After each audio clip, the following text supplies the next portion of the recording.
ngicela sijonge incwadi kaYohane wokuqala ngaphaya ngasemva chapter 2 verse 1. Sijonge incwadi kaLuka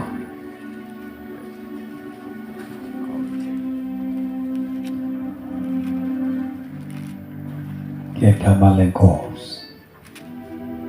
Sizobalekela kuwe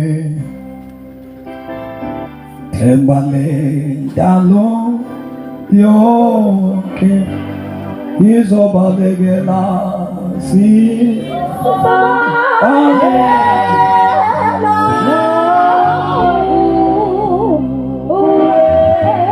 themba lendalo yonke,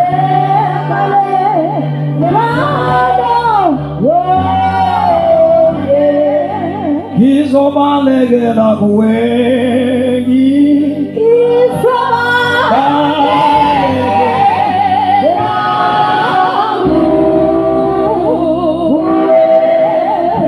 lendalo yonke,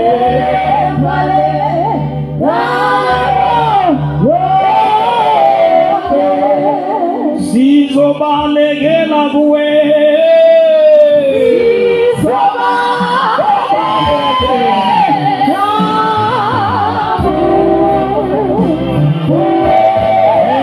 lendalo yonke,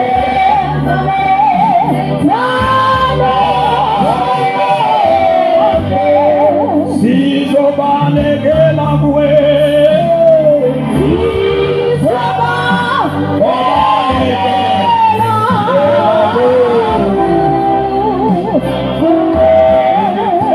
lendalo yonke,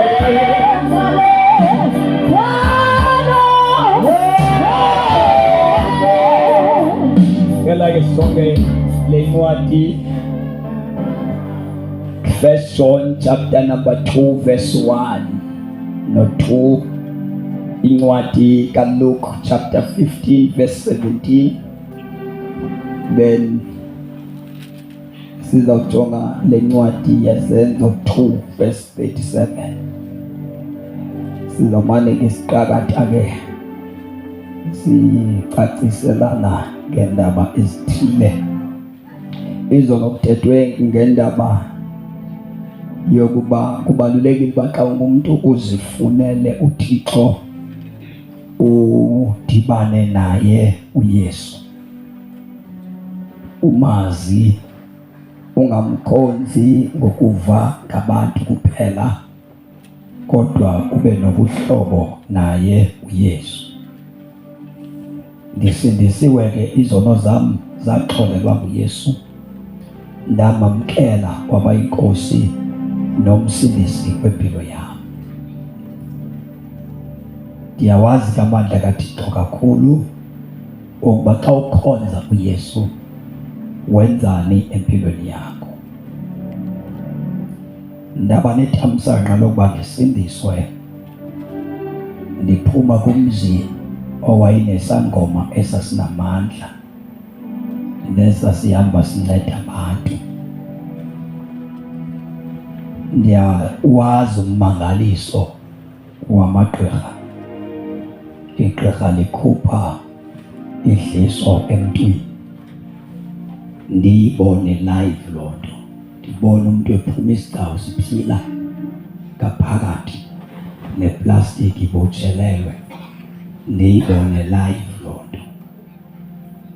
Umalume wam wayethi xa ehamba athi mntanam ndikaphe ndimphathele iingxowa zakhe eyonyanga abantu bakaThixo.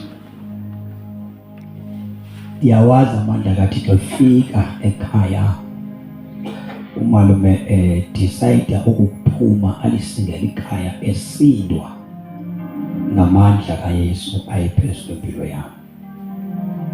Umalume zangaphinde akwazi ukuhlala ekhaya mhlangasindiswa, wayesebuyela kwayisemncinci engabuyeli kowabo. Yawazi amandla kaThixo evikela umzi wasekhaya. Umalume sephenduke wafana netshaba lasekhaya. ethumela amandla akhe efeyila phakathi ekhaya ngenxa yegama lenkosi Yesu. Umalumamu wayethe uba ngaphupha qala ndingaye ezingcwabeni ngoba ndingaqethwa nalizo. Ndiyayazi ilihlo lemnyama xa izongcwaba umalume lijikiswa ngamandla kaThixo, ngoba uYesu mayifikile akafani nabantu. Ndifuna ke sonke lamazwi xa usindisa umamkele uYesu funeka ube ngumuntu oguqukileyo, funeka ube ngumuntu oguqukayo. Usindiso ayiko kungena. Yabona abantwana bangene kwicawe zamasindiswa bangabazalwane, bahamba icawe yosindiswa, kodwa usindiso abalufumananga bona. Amen khona. Ngathola mna usindiso, lelo kuthiwa lusindiso.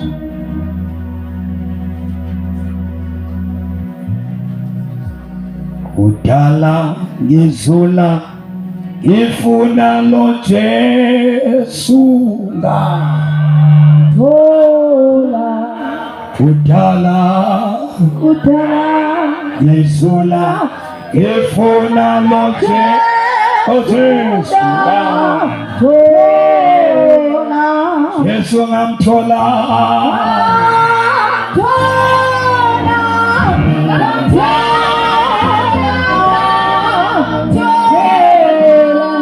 Yesu ngamthola mina. Yebo ngamthola.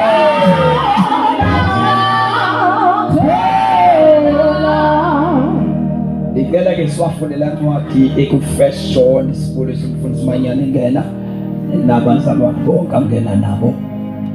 1 John chapter 2 verse number 1 and 2.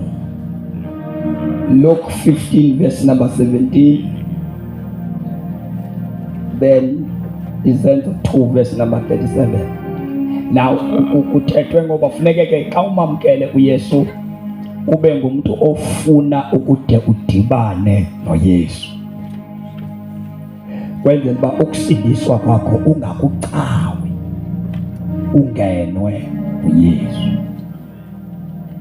Ngoba uba ubukayeneliswa lokungadibani noYesu uzawucawa, uzobalela isindiswa elingahlangananga noYesu, elibaliselweyo licawe ngoku xa likhonza. Ungawaboni ke ngokwamandla kaThixo, ufanise uJesu nezinto, kanti uJesu akafani nabanye onkulunkulu. Cela ke siwafunde lamazwi verse number 1. Ncwadi kaYohane yokuqala chapter number 2 verse 1. Isihloko sithi uKristu ummeli wethu. uKristu ummeli wethu. Verse 1. Ndilibhalela nje bantwana bami, ndifuna niyeke ukona.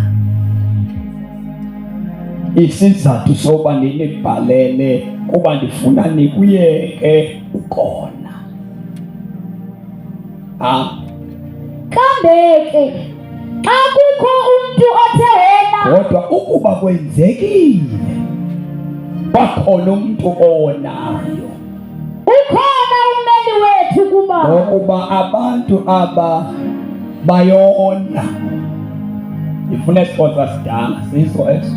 Now abantu bangayalwa ukuthi baningayenza into ethile bavele bayenza. La uthi ke uJohn xa kwenzekile abantu bona sele abantu beyaliwe, kuthethwa apha naba abantu abavumele uYesu ba angene ezimpilweni zabo, baxolelwa izono zabo. Bathi sebexolelwe baphinde bona Funda. Bantwana nabam, ndinibhalela ezi zinto Ndinibhalela ezi zinto. ukuze ningoni. Injongo yam kukuba ningoni. Ukuba Ngoba xa uthe wona, isono sithintela intsebenzo kaThixo emntwini. Lala phandle mbuti. Number 2, isono sizisa isikhalekiso emntwini. Number 3, isono sizisa ii-pains emntwini, iintlungu. Isono sizisa ukungonwabi emntwini. Isono sizisa ukufa emntwini. Now, ndinibhalela ukuba ningoni nini. Kodwa xa kwenzekile nona, funda.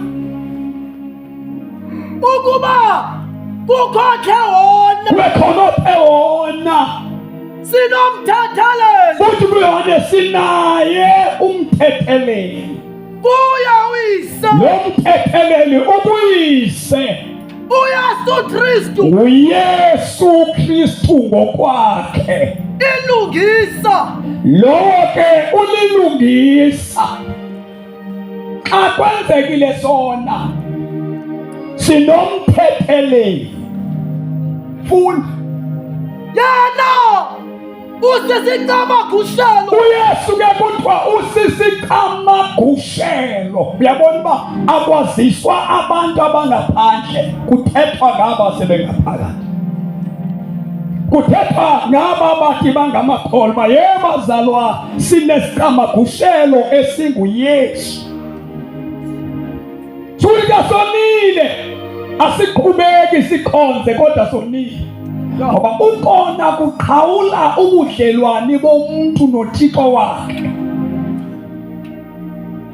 Ukona kuqhawula i-fellowship ibikhona phakathi kwakho noThixo, ibiyenziwe nguYesu.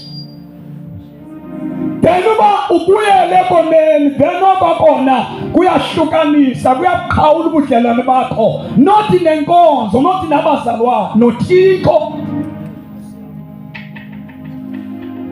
Iproblem ke ukuthi asibonani. Uba lo mzalwane evutha kangaka nje akasanayo uThixo. Futhi asibonani, akukho nto isivezayo uba njengoba ushumayela nje awusenayo uThixo. But wena mntu ohlukene noThixo uyazazi. Because ukwahlukana noThixo kufana naxa kuthiwa nansi lokusethi ndifika kuvele kube mnyama. Same time. Funda. yena usisicamagushelo uYesu ke usisicamagushelo sazono zethu, sezono zamakholwa. engesazethu sodwa, Hayi izono zethu sodwa. usiso nasehlabathini. Babe sebefakwa naba bangekangeni. Kuthiwa lo Yesu akajonganga thina kuphela. Funda ntoba ubheke nehlabathi. Kufika kwenzekile wona, suzenza umuntu ongonanga. Kakwenzekile wafikelwa sisono, suba ne-pride. Vuma, suzenza ikholwa kodwa ungaselilo.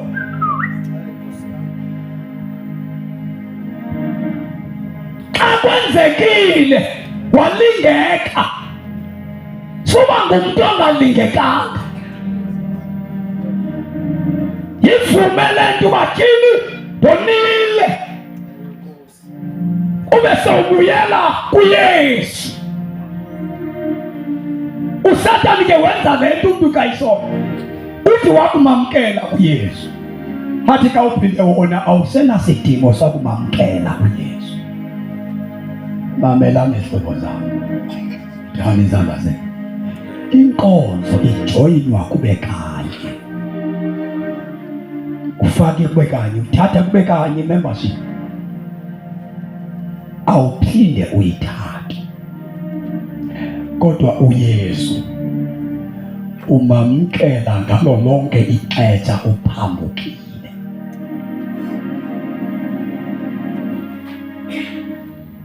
Ukuba ngaba wasindiswa, ndike libe ngabantu abathi yabona ndasindiswa ngo-94 mna ndibe nomntwana ka-2000 endimfumene enkazana ndingatshatanga, ndibe nomntwana ka-2005, ndibe nomntwana ka-2014, ndizawutshata ke ngomhlawumbi ngo-2018.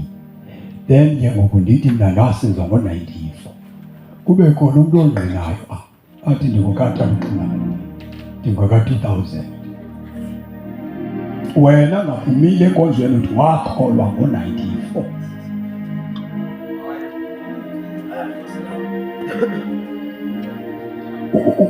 Kukho abantwana abazelwe nguwe uyintombazana uzibiza ngokusindiswa.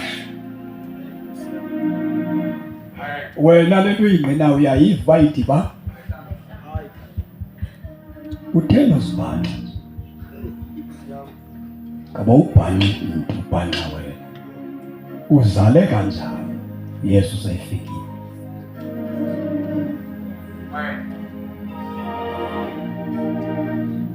Igama lika Jesu limnandi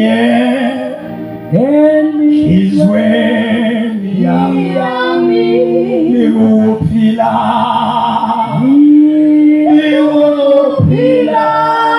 endleleni yami.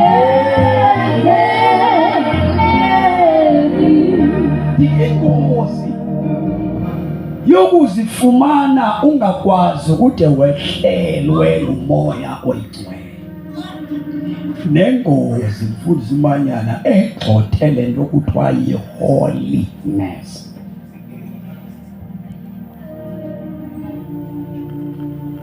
Le nto igxothe kuthiwa le nto kuthiwa ubungcwele, le igxothe ubungcwele ebantwini, le igxothe abantu iintliziyo zabo zingasabi nasazela, zingavakalelwa.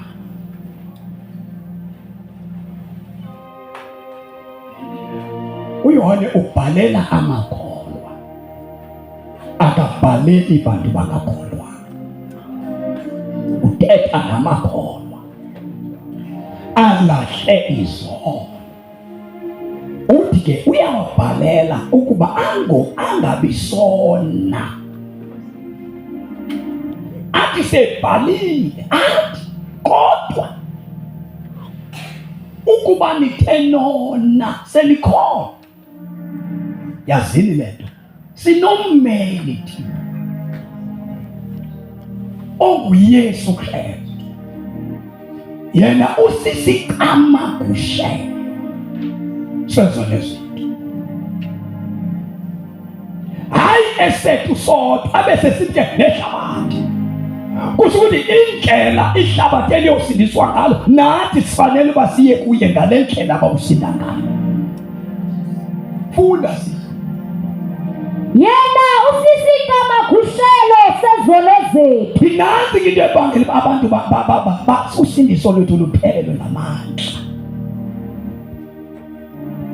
Verse 1, xa ulimele suzifihla. 2, xa ulimele subuyelana nenkonzo ungekabuyelani nomnikazi wenkonzo.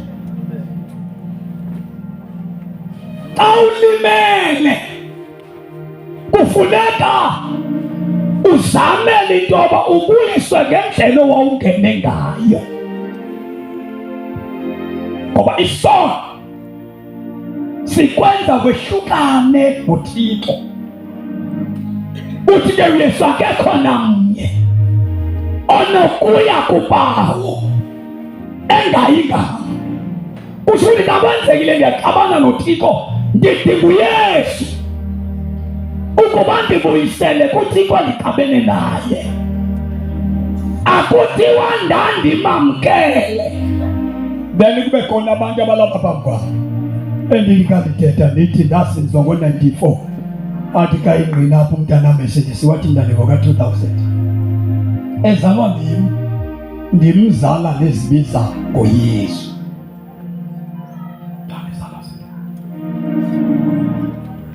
Na uthi sawufuna umoya ingcwele angakwehleli. Into ephazamisa abantu yile yokuba xa iwile ethetha ngeelwimi ezintsha abuye sathetha ngazo acingele uba zengumoya or ayingomoya. Uyabona uba ndiwe ndishumayela ndilala nenkazana, ayithathwa igift yam ngoba ndilele nomntu,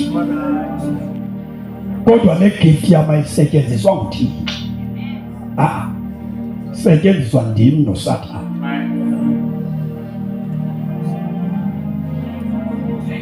Igift yomuntu xa esezulwini ayisetyenziswa nguThixo.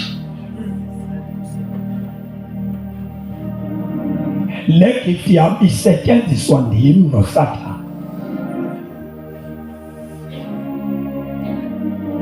So funeke ndiyazi ukuba xa ndisiwa, uba bendibeka izandla kuphila abantu ayithathwa laa nto ngoba igift yam. That is why iBhayibhile xa lithetha lithi abenyaniso abaprofethi nobabona ngeziqhamo, aniyi kubabona ngezipho.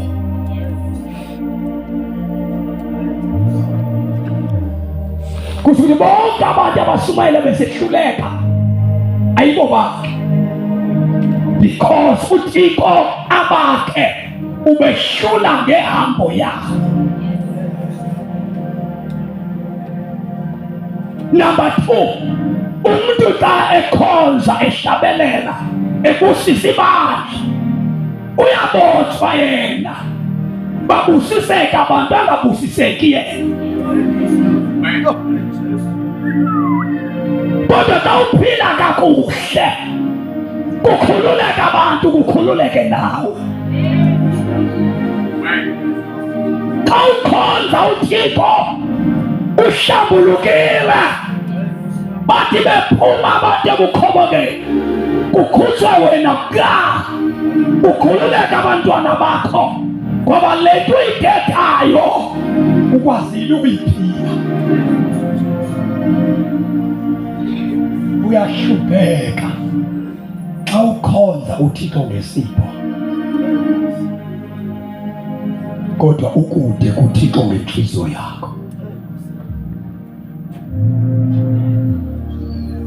Funda nto bamsana sawuleza na funeke ke xa ungumntu uguquke.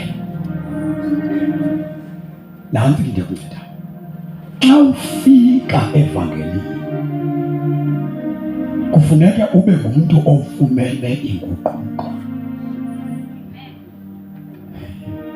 Inguquko yintoni? Inguquko kukutshintsha kwenhliziyo yomntu. Inguquko kukutshintsha kwehambo yomntu. Inguquko kukutshintsha kwengcinga yomntu. Inguquko kukuvuma ukuba ndonile. Kuvuma apha kuwe, kuvume wena, uvume wena uba ndonile. Inguquko kukuzibala izinto zikwenza ube ngumongo.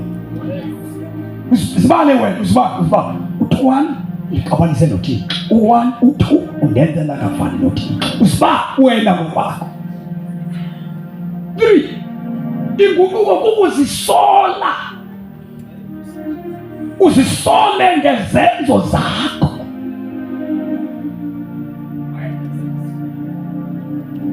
4, inguquko kukuthi xa sele uzisola ube sowubaredi ngeziphumo zale nto uyenzileyo.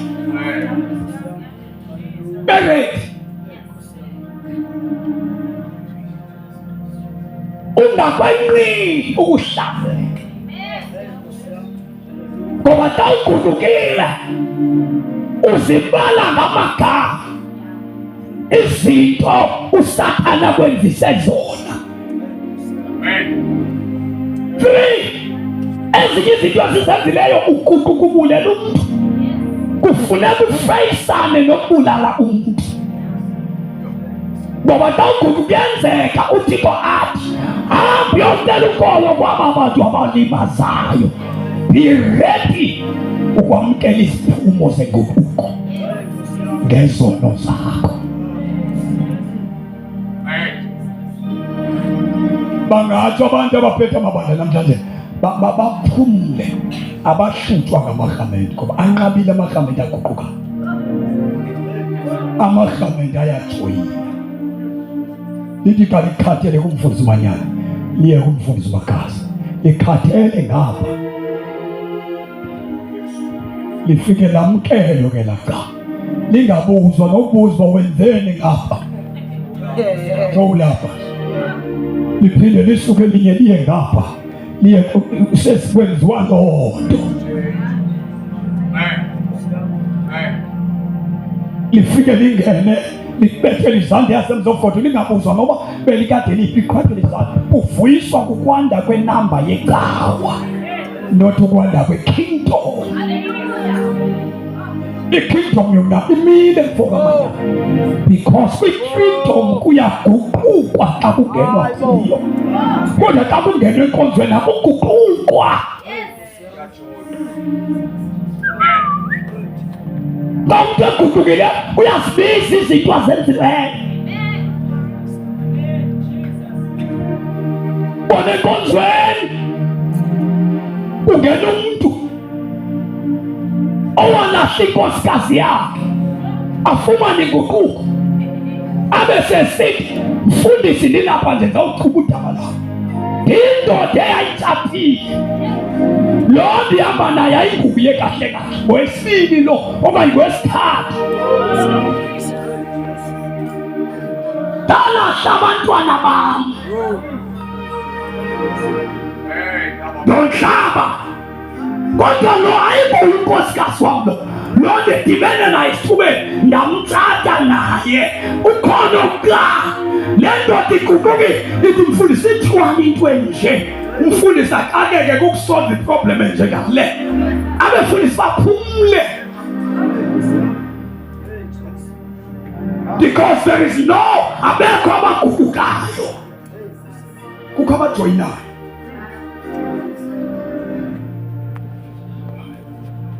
Ndimthini ngwesikhathi ndimthini yo abakho mthini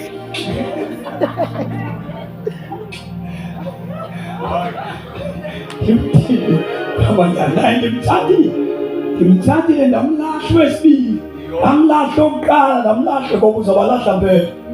Ukuwaqala walahla uzawulahla ulahlile. Ewe.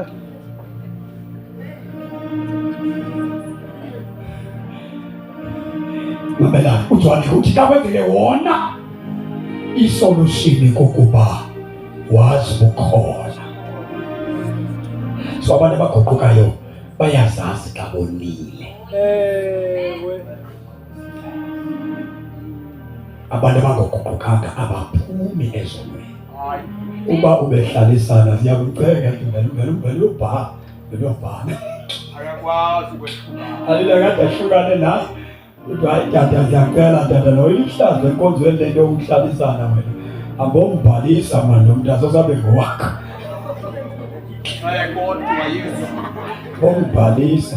bombhalisa tata noba kalobolanga noba ulobolanga wethuma nangobhalisa yazi nje icawa ibe nento yokuthetha. Yabona abantu bakulahle kakhulu.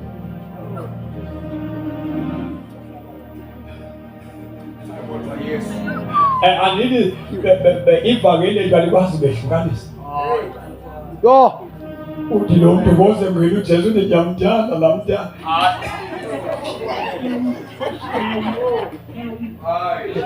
Jesu ndiyamthanda. Ndiyamthanda laa ndamnyonokoze ndenayithuba elide. Awuajuwisa ufika uYesu.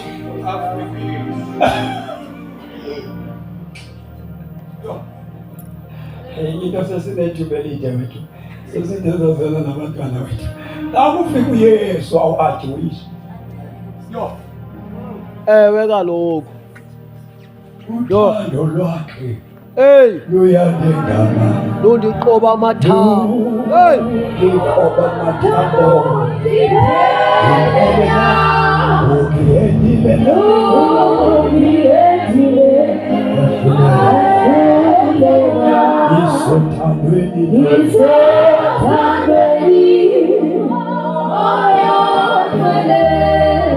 undiyendile nami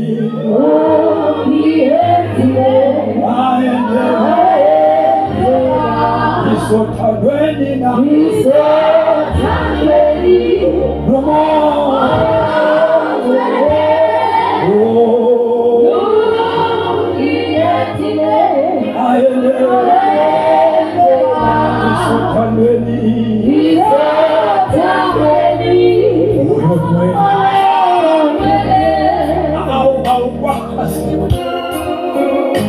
ukuthi sefikile uJesu angafuni ukukade umthanda ubukade umthanda uhlalisana naye engaphumi nje sesinethimbe lithe sizobabili Yes. wakhe nokwakhe ekhaya Oh, madoda. Yalufikile uthando lukaJesu akutho umuntu wakhetha uvela ukhethe inguquko kukutshintsha kwengqondo yomuntu inguquko kukuzibona uba ngumuntu ngoba ngeke uluphele uxolo ungazibona thola amakhola engenaxolo engakwazi ukuxolela muntu ekhonze namagubu ekhonze nenzondo ekhonze ngevanga afeyile kwinguquko bonke abagubukileyo kuba lula ukuxolela abantu ngoba bazibonile izono zabo babona uthi bebaxolela kwizinto ezimbi abazenzileyo abakwazi ungaxoleli ngoba baxolelwa nabo bafoswa kuxolelwa xa nithe lona sinaye ummeli xa wenzekile wangena esonweni mamkele uYesu qala phansi xa kwenzekile nje wawa walala nendoda walala nowesifazane wanina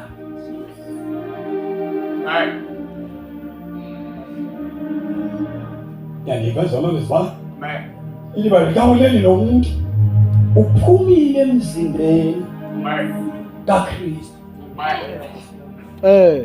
uphumile ubalwa njengomuntu ongakwazi ukuziphatha noba ungenzeka uba uwe kunye nomfundisi ngoba enye izinto okusalana kayenza ngathi ingcono kukuwa nomzalwane kube ngathi sono sitye nomzalwane sitye noThixo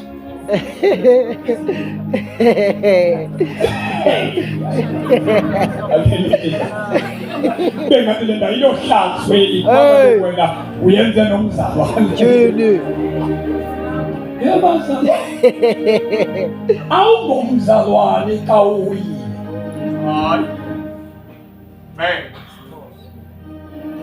vuma xa ubethakele kukho abantwana abangenayise apha banabo yise into nayo yise ngabazalwane amadoda athathile esitaweni uthi kufuneka ifihlwe le lo mntana nje bekhula nje uzelo indoda noyise bubuselfish ungakwazi uxelela umntwana uyise umfihlele uba uvelaphi kuba wena ufune pride yokuba uzawuhlazeka uthini ngefuture yalo ungazizelaphi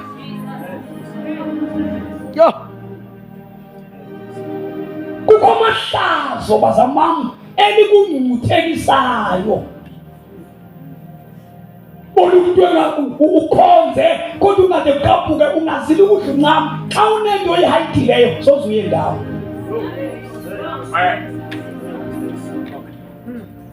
laa ntombi yaseSamariya yakhululeka mhlaba afika uYesu, yayisiya ngapha nangapha ezangomeni.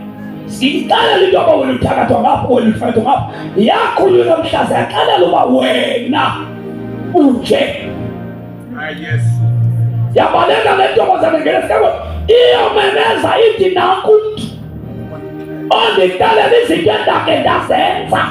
Kudala ndixelelo ndisenziweyo, ndiyaqala ukufa ngomntu ethetha iindaba zam, ngoba into ekukhululayo ngumntu ozothetha iindaba zakho. Uyabona ke abantu xa kuthetha iindaba zam bayabaleka kwiinkonzo ezithetha ngeendaba zam.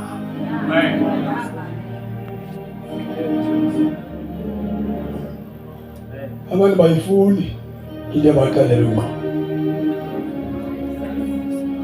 Ndiyalizana siyathandaza ngapha eThekwini ndandishumayela ngendaba ka-Eskom osematyaleni. Ndathi ungamangala uba namasindiswa amenze wasetyaleni u-Eskom ngoba nawo atsweba umbane. Ndathi ungamangala ndathi kufolo nje emkabantu ababevutha bengena basisindiswe simvala phakathi. Kanti nje bemvala phakathi nje abatheki bebani.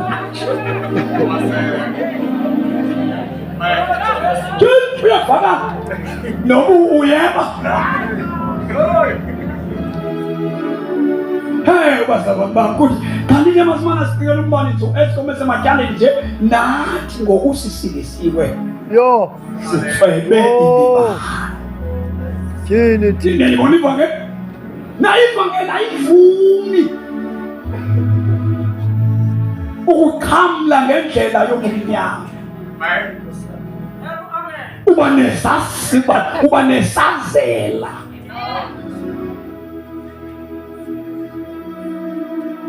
Awuvumi uqonela uhlupheka kunokuthenga nomsebenzi, ngoba waguquka. Ingxaki isemgubukweni bazalwane. Umuntu oguqukileyo ayingeni into engcolileyo. Akakwazi ukuthi kayibonga amandla kaThixo kube khona into ethi kodwa unemali oyibolekileyo, so ubonga ngalo msebenzi nje.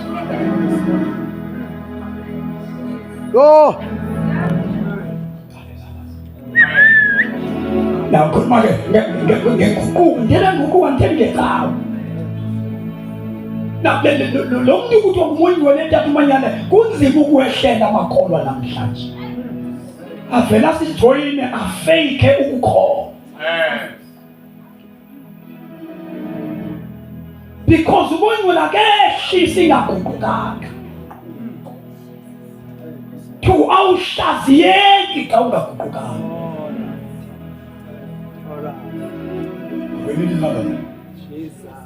Niyazi mna ngo-2020 ndashumayela ebangela xesha le-COVID yabanjwa.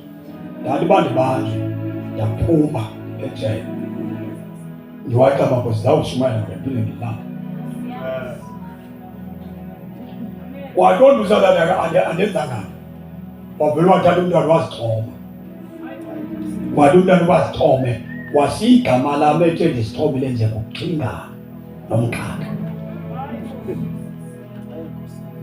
Yinto yangihlukanisa ne-Assembly. Ndaguquka ndaya kuThixo. Ndathi kaloku naThixo ndema abantu bebaleka iCOVID ndema nalesibili. Uyenze njani lo ngivumela umuntu afe athi ukufa igama lami liyimesi? Ndazifumana impendulo kuYehova. Wathi uhamba uye kwela khaya uthubule. Ungaye ebantwini benomsindo bethi kulela umnyango bekuye ungena Thixo. Ndazihambela khona apho ndaziyela khona. Ndiyosalela le nto kuthiwa ndiyenze. Ngoba xa ungenzanga nto, there is no need uba woyike.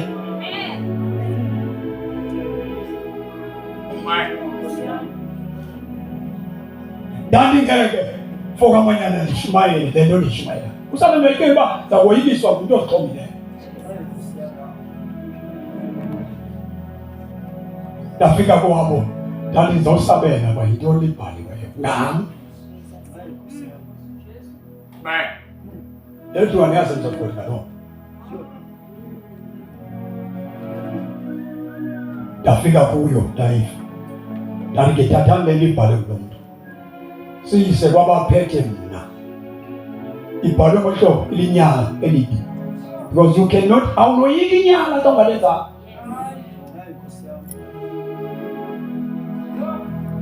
Ndaphuma nto le yaya kwaba khona abantu abakhona nantsi into ndiyifumene madoda. Umfi akekho ndingathetha naye etyaleni. Tyala lo mntu ofileyo ke kuyithetha. Lo usixhome masibulala. Wandishiye emhlabeni ndifila. Ndizaza ushumayela lo. Ndafika semsofoti into ngenyawo elikhathini. Yayithetha yasemsofoti. Kwafuneka ndikhethi phakathi kwecawu nobizo lwam. Ngelakhi mna zange ndisifake kunzima. Ngelakhi nayi imoto yayibhatalwa yinkonzo. Ngelakhi nabo abantwana abafundiswa yinkonzo. Ngelakhi naye umfazi owayesendliwa yinkonzo. Afuneka ndikhethe. Ndakhetha ke ndathi hayi ndikhethe uba ndiyembiswe nawo. Kunenkonzo. Okay, yandiblessa futhi inkonzo yabo phezulu bandisikele bathi mandihambe kakuhle bandiblessa.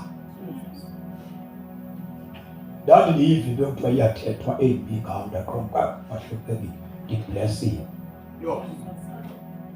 Ngoba into xa uyenza uthethwa ngawe ungayenzanga sukhathazeka ma ithi iBhayibhile mkhulu umvuzo wakho. Emasini unayimbi nangokucika into ekucikayo into oyenzileyo. Uyabona into oyenzileyo yema uThixo akusingele.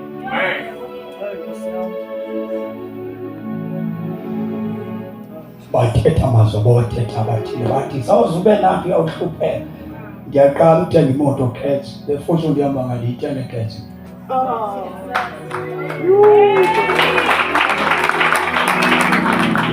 Ndiyithenge Cats.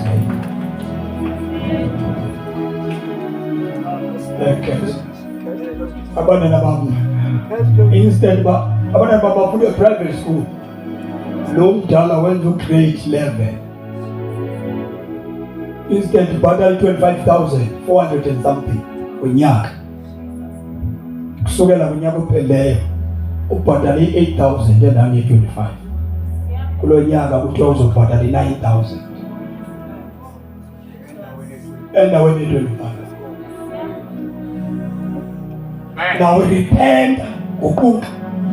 So that kufika izinto ezokuchallenge ukholo lwakho zingakubulala. Kodwa xa ungazange uguquke kwawena unalwazi uguquko awuchallenjwa xa ungazange uguquke. Kona 2020 nantuba kwe emveni kwale nto ayithethiwe ndaphiwa iintende zambini ndabanya izigwemo sezibini nezitulo intende engaphezu kwale ihleli phaa kwam enye intende le ndiyiphiwa apha eMthatha yalo. Because when ukhonza uThixo uguqukile ngiyakuhlupheka ngiyakusokole.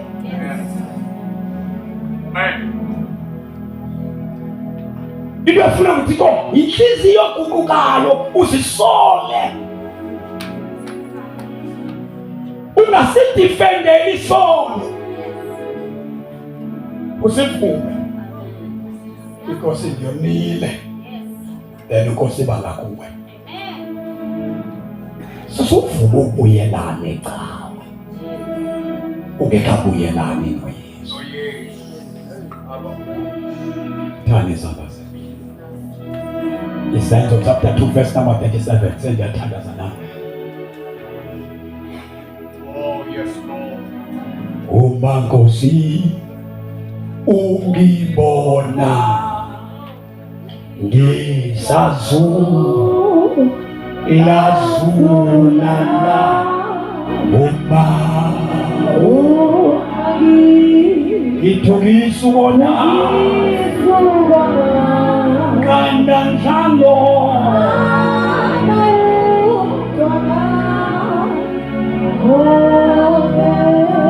nobumqanda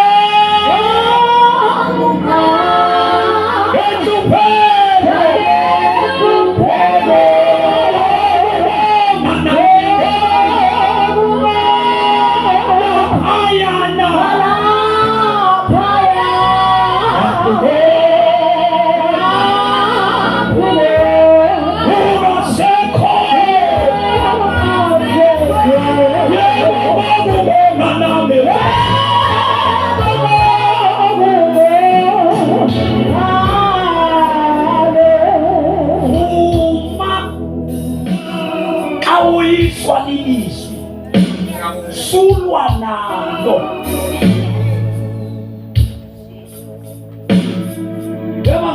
Ngiyabona kawahlulwa izwi livume khululeke ngoba uThixo akakugwebi xa ekubonisa ukona kwakho. uThixo sibekuthanda ukuba akubonise indlela oyihambayo saphila. Funda sithandaze. Kena lokubathaba kukufa okukuvoko bahlabeka enhlizweni bathi kuPetros nakwabanye abapostili madoda babahlabeka phi enhlizweni. umuntu uzenza kuba uyahlatshwa enhlizweni, silimele inhliziyo.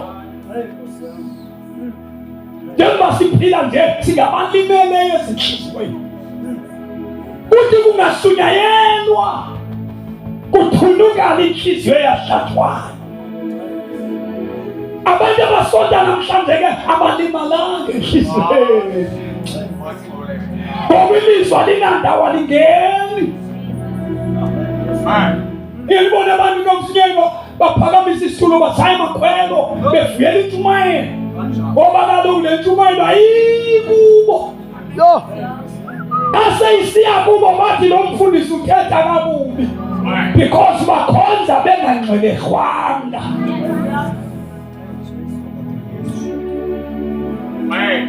Bayayithanda indawo ebambambazelayo, abayifuni le nto ikhanisazela. Silimele madoda, bahlabeke enhliziyweni, babuza odokotela senze ntoni ngoba xa uhlabeke enhliziyweni iyaflasha iknowledge yakho. Senze ntoni namhlanje abaphenduka abantu. Ugqirha ungena ngobugqirha bakhe, igqwetha lihleli ngobugqwetha bakhe, umantshi uhleli ngobumantshi bakhe. Xa uguquka uyayidela imfundo yakho nemali yakho nobutyebi bakho nesikhundla sakho xa uguquka.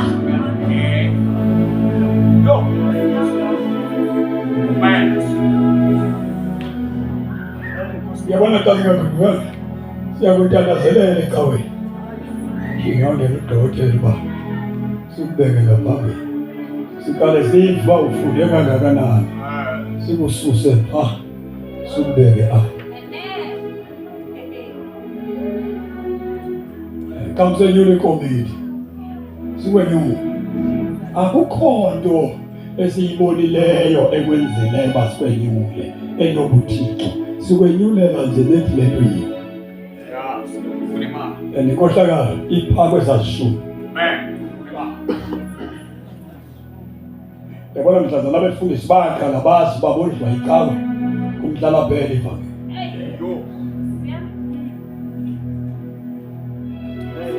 Mhlazana abantu ababiziweyo nabashumayelayo bazi into yoba batya ngesipho sabo, batya ngokushumayela. Wewe baba ngamaxoki. Ngoba kufunekanga wendliwe sisipho. Funeka wendliwe kulokuphi isipho. Yona lizokuwenza ushumayele nokulala amakhazana. Kuba kaloku esi sipho siso esibanga ubuhle. Wena udla ngokushumayela. Phangela.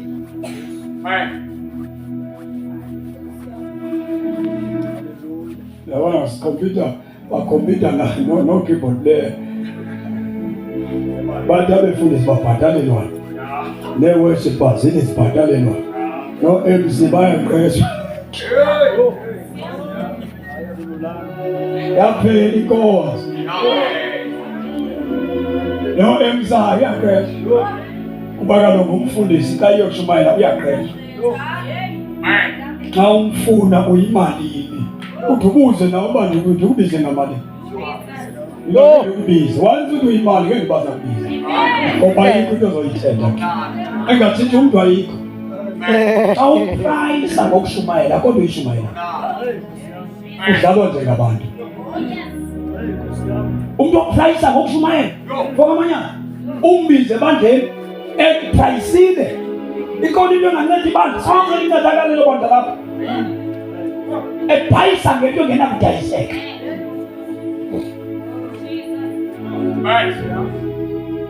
Iva ngena lidayiswa.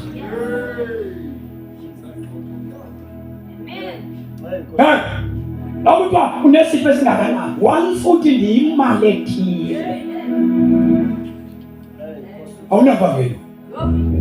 Futhi awulazi ivangeli. Wena ulazi uyivangeli. Wena uprice ivangeli owalithola free. Uprice into ongazala iprice umnikazi wayo. Laba kuthiwa ufamous kangakanani. Ulahlekile umuntu obhatalisa ngegospel. Lo muntu uwile. Walima. Umfundisi othi kayoshumayela athi ndiyimali ethile. Wawa lo muntu lo. Wawa. Lebandla limfunayo akazinto. Akhonto bayiphathelwa ngumuntu oprice ukushumayela. This thing is priceless.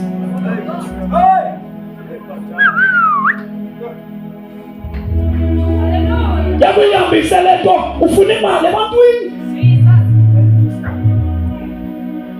Yeah. That's why ke ndamanyana sinamakholwa esalvation anje. Ngamakholwa azalwa ngamasela. Because umuntu odayisa ngevangeli uyile. So uzozala abantu abangahlatshwayo. Abantu aba-entertainekayo. Abantu abaguquka kuba bekuthanda. Hayi ngoba behlakiwa. Ngabantu abesekhuwe abazalwana kuJesu. Ngoba ngeke bazaleke. Ngoba lumile. The gospel is free of charge.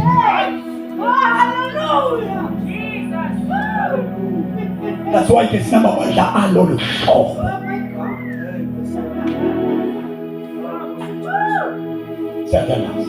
Ilahleka kwinguquko. Xa uguqukile awukwazi ukuzenza ezizimbo zibalayo. Kanye problem funeke uyazi xa usindisiwe sujonga umuntu ofamous.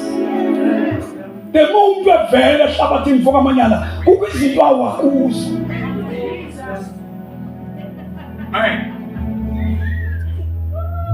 Ivangeli bazamam lifuna silazi. Uhlatywa enhliziyweni. Kube ngathi uhlatywa kumkhonto. Ube sawuzibona izono zakho. Utohlabele izwi lahlaba inhliziyo yami. Ngandibonisa ukweduka kwami. Ngaze ngazivuma izono zami. Ngoba inguquko ihamba ne-confession. Uyahlambuluka. Uyazivuma. Uyazibala one by one.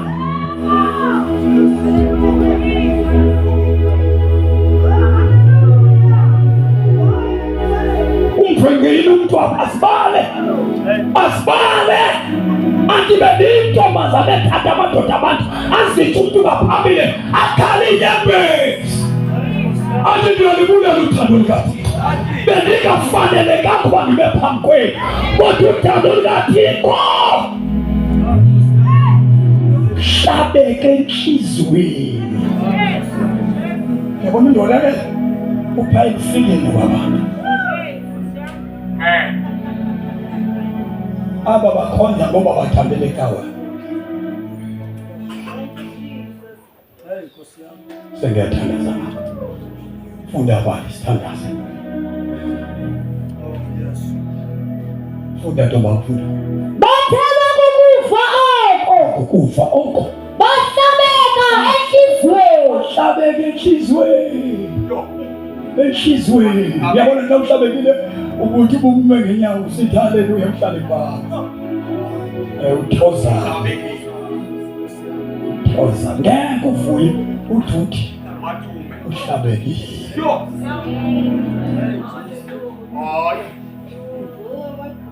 Awu entertaining. Awulimela.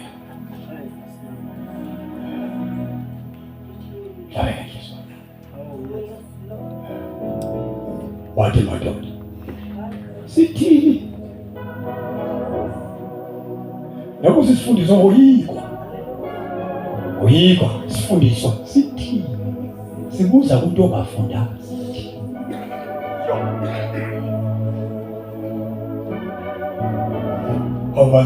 Bazabam sithini? Ya flash into bukathi yazi. Sithini? Ubugudu bukathi wami inkonzo ukhonza uthi sithini? Uthi uyayazi kwa inkonzo le. Ulahlelwe kuyo into bukathi uyazi. Qabe phansi uzoxothozisa. Ufundise ukhonza uThixo ulamile.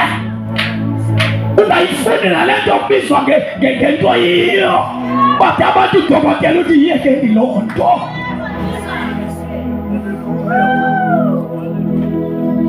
UPaul kwaba ngathi kukho into ezelwe ixesha lingekafiki. Kutsho igqwetha. Kutsho umuntu obeligqwetha lomthetho waseIsrayeli. Yabona kaka ukuguquka kuyaphela ukundweba. Fundiseke. Wathini uPetro khawuleza?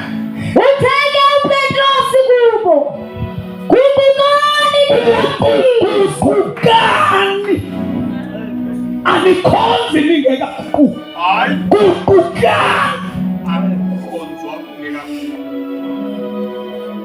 Suzani yekani indlela ebenikade niyo yashana indlela ezimbi.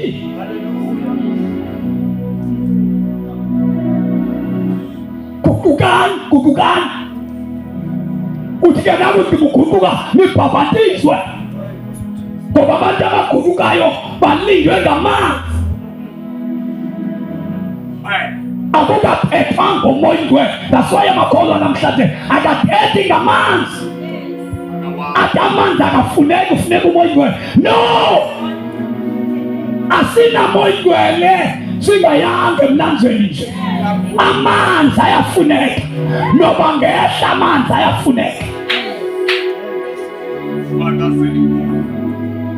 Thina tatimanyana siyimbewu kaKhoneli.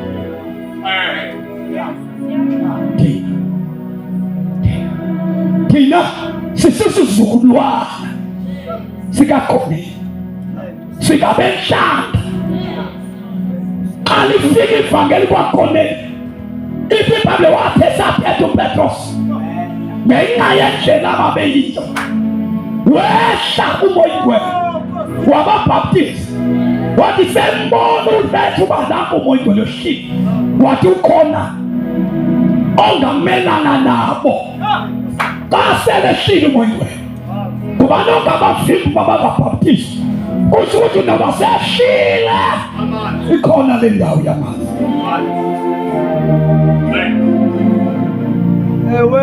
kutheni indawo yamanzi ifuneka ziyobalwa one by one.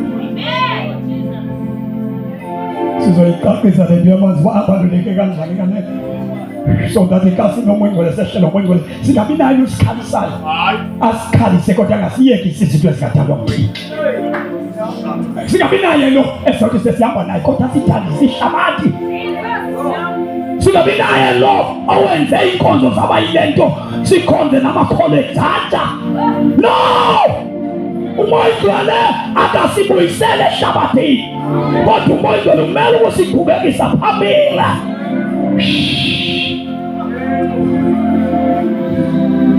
Utholayo weSxhosa wenza ngcwela makholwa. Kutsho ukuthi umoya ingcwele uJesu ambeke kule ndawo uyakuthatha yena akuse phambili. Why?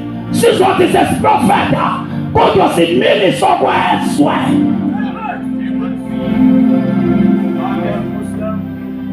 Kutheni le nto sirhalela ilizwe?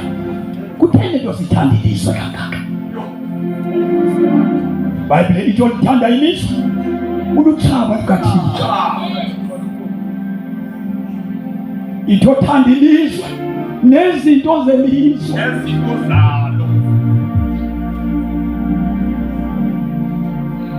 Ibe sesithi ibhayibhile inkanuko yelizwe,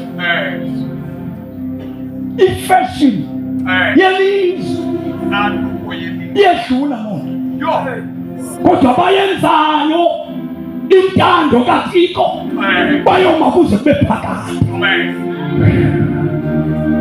Abantu bangalikhohlisa kodwa uThixo akakhohlisi umuntu. Inguquko itsala uhlaziyeko yomphefumulo womuntu.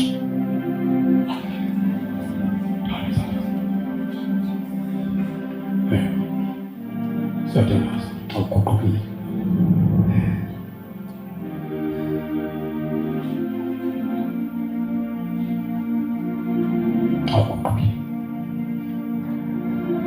Xa sishumayela siguqukile bawujola, asizenze izinto ezingekhoyo. Yabona mfundisi wanyana, xa lishumayela ube sowungena emveni kwami uthi nasizobeka imali lapha kucobo lomuntu kaThixo, wenza into eyenziwa nguSilo owathi kalubona lohlelo ucobo akhupha imali efuna olwacobo belibona lehle ngamanyala la kuthiwa makube kwimali ezinyaweni zabapostoli apha eqhuba kushumayela. noJesu zangayenza nabapostoli zangayenza. Ivela kumathandazwe angabashumayeli banamhlanje abangaphumanga kuba bethuthwa lubizo, baphuma ngoba bahluthwa yindlala nempilo ephezulu yelizwe. Abathi beshumayela nje babe bekhompyutha nabantu. Umuntu obiziwe nguNkulunkulu akalandeli status abantu. Umuntu obizwe nguNkulunkulu angabukeka ehlelelekile kunabantu abakhonzisayo. uNkulunkulu uthomhlophe wathi umvuzo. Abapostoli one day babuza, Nkosi, siname yonke into thina sizofumanani?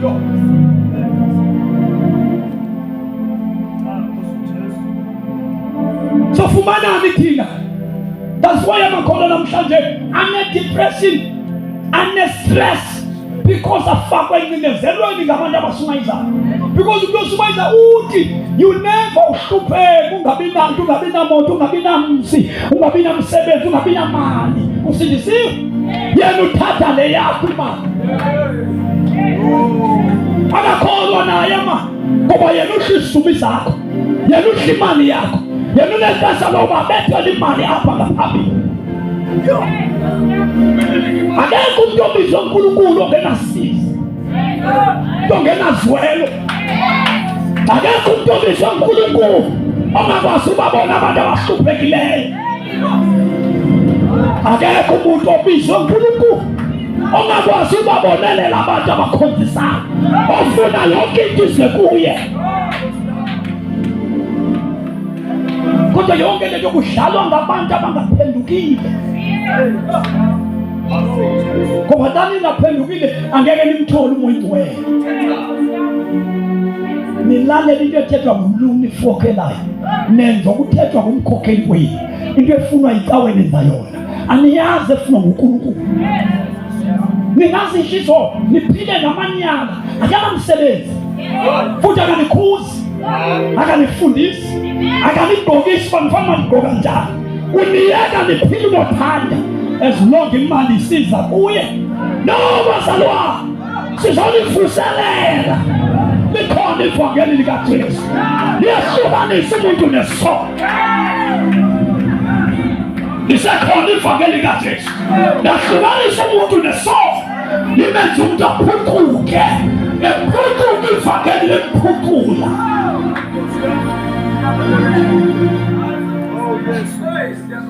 Liguquke. Liguquke. Awuzami moyeni, awuguqukile, awumzami umoya. Babilo kholwa elimnanzeleka wena kuda uhlala khona, la uhlala khona awuna prayer, awuna zwili, awuna akhonto kodwa lelivuka lomphakathi wabazalwane ayonto manje into njani. Likuyeke emsebenzini uphile kanjani, lingamnandiyo yaphetha lento. Sihamba lento ekhuzayo, sihamba lento enandayo, sihamba lento ephucukileyo. Inguquko. Guquke. Yeke, sithandaze kule ndawo namhlanje siguquke. Unoqekana nani ngale yoguquka. Soqhubeka xa khona izinto ezihlatshwayo, guquka. Xa usolwa unethamsanqa, kodwa xa ungasasolwa uze wayaphi? Kodwa ndinqanda sabuthele bonibonwa ngabantu uma ndenzanga kakuhle. Wayaphi?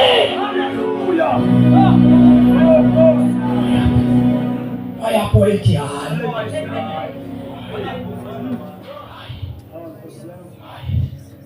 Cela sinengiyawo siyalazi. Andinezono ezikhulu ndandihamba ndingenathemba, wafika uJesu, wangikhulula, zaguquka izinto. Walamehla Nkosi yathandaza. Uma walimala sukufihla ukulimala kwakho. Oh, hallelujah. Sutshintsha ibandla kubulimele. Ufika uzenza ngathi wenza ngathi kweliya.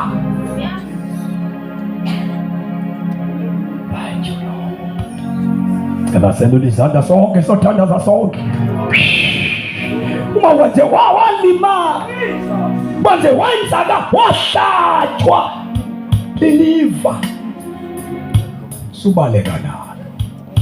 Kuba ingozi lolifa kukulivalela ngaphakathi. Awubaza bam samqenga ilanga lona liyatshona, bantu abanandaba nabantu. Uthixo unendaba nawe, ngamvumela uSathane akwenza isigqila sakhe. Uthi uyolala engcwabeni ungayifumananga inguquko yemele. Into ezakubonisa izono zakho, into ezakutshintsha, into ezakuguqula ingqondo yakho. Khawuthandaze, vula umlomo uthandaze. Ufanele Nkosi udumo, ufanele Nkosi imbeko. Thixo wethu